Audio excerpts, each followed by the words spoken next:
Street Fighter V is coming and there are plenty of features fans want to know more about. Mechanics, modes, stage gimmicks. I mean, who was expecting the noodle hat of shame in the new game? But noodle hats aside, one thing every Street Fighter fan cares about, whether you're the most technical player who can parry each one of Chun-Li's kicks in Third Strike, or just a casual fan who likes to fire Hadokens and play with friends, you likely care about the characters that will be in the game. Everyone has their favorites, and if possible, we would like everyone to return along with some newcomers. Alas, that will never happen, so we have to choose which characters will return in some form, or more Capcom has to choose, but we can at least put together a wish list of characters we'd like to see return along with the newcomers. Since this is a list just about characters that should return, I'll just be covering characters that have been playable in an official version of a Street Fighter game in the past. So let's look at established movesets, story, and appearances of characters to discuss my top 10 characters that should return in Street Fighter V. Number 10 is Abel. While you sort of have to dig to get a complete backstory on him, once you understand it, his return makes sense for Street Fighter V. He was a clone that was initially going to be used as M. Bison's new body, but he managed to escape with no memory of his past. Even though his moveset is not as flashy as many of the other characters in the series, he still brings variety with his MMA style. Plus, he has a role in the story. He supposedly met Charlie in the Shadaloo base, and with Charlie's triumphant return in this game, why not get some closure on this small storyline, and maybe even learn a bit more about this soft-spoken guy. Plus, I want to see some more Street Fighter IV inductees return and not become like the Third Strike or Alpha characters that were just sort of ignored when Street Fighter IV came out. Number 9. Makoto. Considering she is one of the Third Strike characters that returned in the Street Fighter IV line of games, there are probably some other Street Fighter III characters that have yet to return from the shadows that should get priority over her. But still, Makoto falls into the perfect place in the timeline for this game. Since this game is likely to take place around the period of Street Fighter III in the timeline, Makoto can have her story and character developed a little more since she was only starting up her father's dojo at the time. And maybe we can even give her a few new moves, since she's only like, 14, 16? I know it's hard to tell because Street Fighter characters don't age physically. I feel she cannot be at the peak of her skill just yet. That being said, it looks like she hits like a truck sometimes. And does she snap your neck with one of those attacks? In a non-lethal fashion, of course. Since her Rendokan karate style is unique to the series, even if you don't like playing as her, you have to have some respect for her because she doesn't just throw generic fireballs or do generic anti-airs you'd expect from a character that primarily wears karate gi. Speaking of that, her design is a bit mundane, so I'm not expecting her to be a strong contender to return. However, I feel she deserves one more chance. Plus, who doesn't love the anger in her voice when she's yelling the name of her super move? Seijushin Dugansu. I knew I'd mess that up. I should have just used a voice clip. Number 8 is Ingrid. After being in the game Capcom Fighting Evolution, this character made her Street Fighter debut in the PlayStation Portable version of Street Fighter Alpha 3, which basically means most fans never got a chance to play as her in a Street Fighter game because this game came out in 2006, well after the game's initial release in 1998. So if you did get a chance to play this version, you likely could not use your standard controller or arcade stick. Anyway, as a character, Ingrid does not feel like your typical Street Fighter character. She uses undefined magical sparkles when fighting, which is a bit more fantasy than most other aspects of the series. I could see her playable in an anime-style fighting game, but because she deviates from the standard Street Fighter character, that's why I'd like to see her, for a change of pace. Ingrid also has one of the strangest win quotes I've ever seen in a fighting game. She says, "I'm going to tickle you now. You ready? Tickle, tickle." To put this in context, she says and or does this after she beats her opponent in a fight. That is violating personal space. Maybe that's why you were never invited back with your magic and more magic. Since she has barely been in any of the games, she has a pretty open backstory.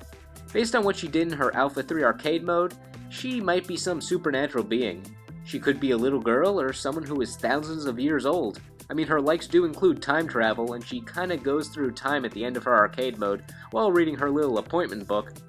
She reminds me of Elizabeth from Persona 3, or more Persona 4 Arena since that was a fighting game. The reason they're similar is because they seem like they're from some otherworldly dimension, and that they're actually the most powerful character in this universe, but they're drastically underpowered for balance in a fighting game.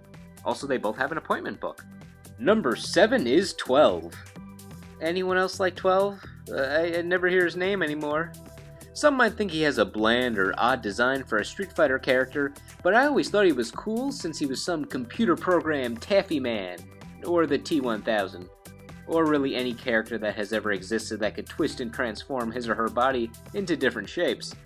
I really like the whole hand axe motif with the whips that he creates, and really everything else he creates. If that doesn't suit you, how about the fact he can turn into a mini-jet? And if that's too flashy for you, he can go full Shang Tsung and transform into your opponent, all for the low price of your entire super meter, so maybe that's not the best super move. 12 is a biological weapon man-computer thing, created by Urian and Dr. Cure. Wait, really? Dr. Cure? That's the best pun you could come up with? 12's main objective was to capture Necro, possibly a more popular character than 12. If Necro is not in Street Fighter V, can 12 still be there? Well, really anybody can still be in Street Fighter V because Street Fighter is not a heavily story-based franchise, but even if it was, at the end of 12's arcade mode, we see that he gained a bit of awareness of the world and himself, showing that he is beyond a mindless computer person. Yeah, there's not much else to go off of, he's just a walking wad of Elmer's glue otherwise. Number 6 is Eagle. Dressed in more formal attire than the standard Street Fighter character, this man could even challenge Dudley to a refinement duel, but instantly lose as soon as they get to the part where you have to drink tea while wearing boxing gloves. Eagle was one of the original Street Fighter opponents, and never really got much of a chance in the series beyond that game. Well, he was in Capcom vs. SNK 2, and the handheld versions of Alpha 3, so we do have an idea of what his playstyle will look like. His primary weapons are batons, or Eskrima sticks, or I don't really know. Has that ever been confirmed? He's so minor I don't think anybody ever bothered to clarify. Why don't we learn in Street Fighter V? Number 5. Gil. In Street Fighter, we've seen every boss playable, but while every antagonist has received a playable form, Gil has never received a truly usable form. Maybe I shouldn't word it that way since when Gil was playable, it was his broken boss form. If you want to play Street Fighter 3 and be fair, you don't choose Gil. He's banned. From everything. Tournaments, that swanky nightclub, Starbucks. I want to see Gil playable at the level of the rest of the cast. Since his organization should have some impact on Street Fighter V, I think we should see a balanced, playable Gil for the first time, who will not double as the final boss. I'd like to see a new final boss as well, but that's another story. Make it someone new, similar to how M. Bison was playable in Street Fighter 4 and was heavily involved in the story, but Seth, who was a balanced playable character as well, was the main boss. Gil has plenty of interesting abilities, mainly his fire and ice techniques, complementing his red and blue color scheme, visible by his lack of clothes. I also love his flowing mane of gold. I do have to say though, for being a supernatural being, Gil does some pretty mundane villainous things, like he stole a car from Dudley. Not really sure why he needs a car when he can fly. He also has a pretty normal-looking secretary. It shows the businessman side of Gil. Like, before a fight he can be all, "Colleen," that's her actual name. "Colleen, cancel my meetings for the morning. I have to clothesline some punk." He has clothes, why doesn't he wear them? Number 4 is Crimson Viper. Not sure how popular she was, but when Street Fighter 4 dropped, she was my favorite new character design. And she was the new character everybody had their eyes on, along with being the only new female character to the franchise in 4 until a certain pointy-haired character appeared, but that's not important right now. Her playstyle and overall appearance was a surprising change of pace to the new character designs. I really liked the King of Fighters vibe she had going for her, making her a memorable character that didn't just blend into the character select screen. More importantly though, her moves. Very difficult to master or even play at a mediocre level. However, her fighting style alone is what made some of us want to pick her up. Of all the characters that we've seen in Street Fighter, her technology was unseen. Burning kicks, seismic hammers, thunder knuckles. Sure, if you're a Mortal Kombat character that might be common, yet the way those attacks were performed with the hidden technology deviated her from the other characters in the game. And since she used technology to fight, how about for Street Fighter V, the CIA or whoever she worked for can give her some new weapons, like the optic blast laser thing she had in Ultimate Marvel vs. Capcom 3, opening her character development and playstyles. She can still be a secret agent in the next game, there just won't be a big twist that C. Viper is not an antagonist. And maybe she can even upgrade to a smartphone for Street Fighter V. 4G would really come in handy with your profession, or even Wi-Fi on those for those villainous bases that don't have good cell service, implying that final bosses actually need Wi-Fi. It gets boring. Number 3 is Karen. Or is it Karen? Nah, I'm pretty sure it's Karen. Anyway, while we saw numerous characters that premiered in the Street Fighter Alpha series reappear at some point in the Street Fighter 4 line of games, Karen was one of the few to be left out in the cold. The deal with Karen is she basically cannot exist without Sakura being in the game, since she is characterized as primarily being Sakura's rival, as opposed to Sakura, who has many other aspects to her character. Not saying they can't change Karen, but that's all we got about her right now. If you're watching this and Sakura has already been confirmed for Street Fighter V, then we've eliminated that excuse for not including her in the game. Considering Sakura is a fan favorite, she has a good chance of being included, and maybe Capcom can even evolve her character where she no longer wears her high school uniform despite likely being out of high school considering how many years have passed since Street Fighter Alpha. Or at least put in a throwaway line saying that she's been held back for 10 years or something of that nature. On to Karen. She has been one of the most highly requested characters. Despite being a wealthy schoolgirl fighter, wrong one. Her fighting style is pretty interesting.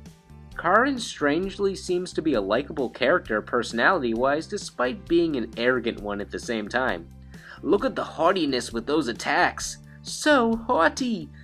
She uses a martial arts style which gives her very good rushdown moves, which I'm a fan of. And if she wins sometimes, she gets a milkshake. I'm also a fan of that. Number 2 is Q. There's a man who leads a life of danger. To everyone he meets, he stays a stranger. I quote this Johnny Rivers song not because Q is Secret Agent Man, but rather because we know nothing about this character.